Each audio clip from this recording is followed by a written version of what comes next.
Hello everyone. Today we will discuss about the banks. We know that most of our lives we have to engage with the banking sectors. Obviously for depositing our life savings.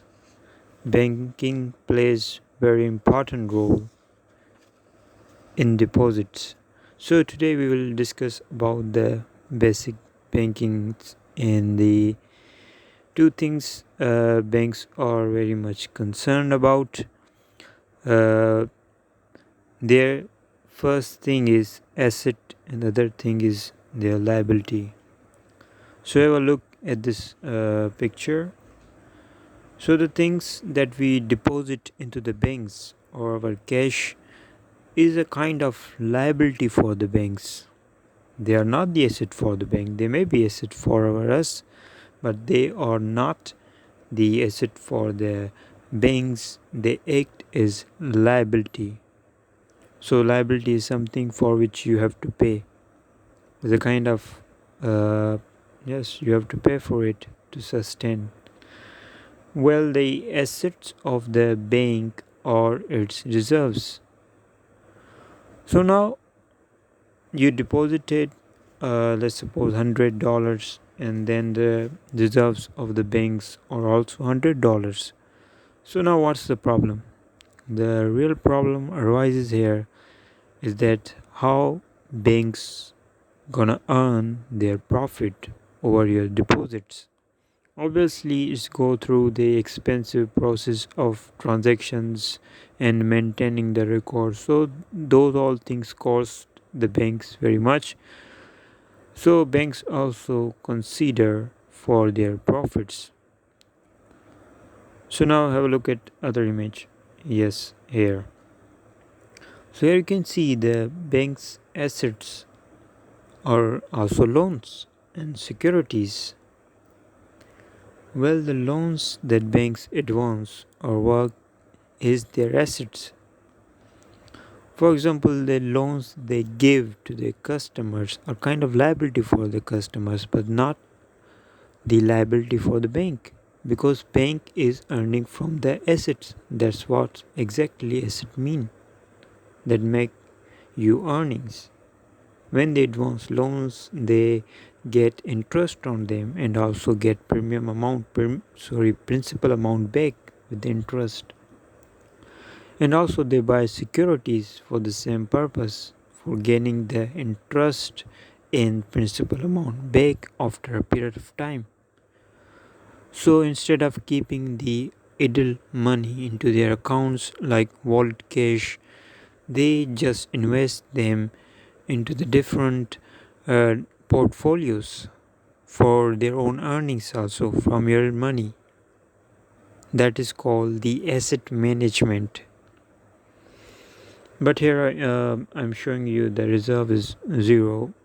That is the very bad situation for banks, because banks have to keep 10% of the deposits, because they have to maintain the liquidity, so that then the liquidity meant they have ready cash. So when the customer come to them for withdrawing their cash, they must pay them.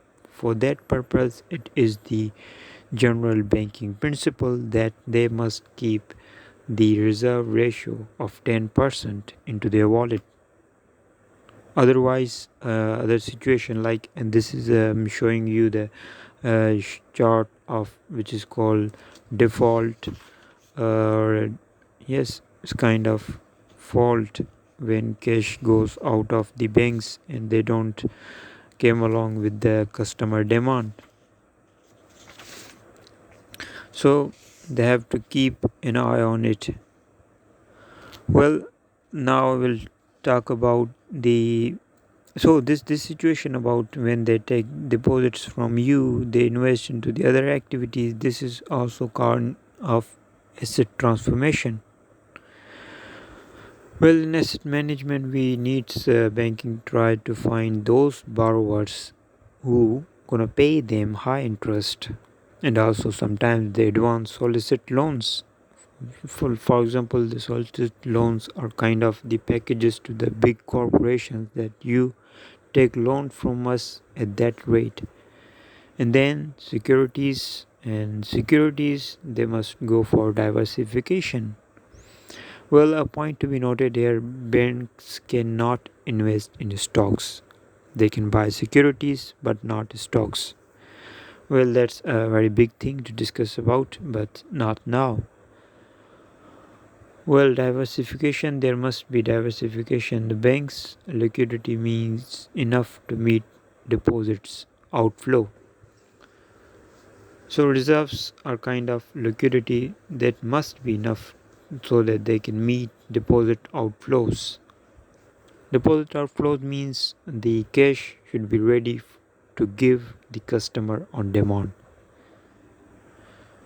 So that was the part of the two things that you remember in the asset management is first asset transformation and other is the deposit outflow.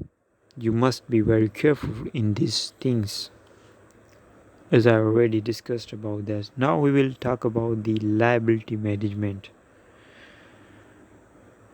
Well, liability, as I've shown to you, your deposits are kind of liability to the banks.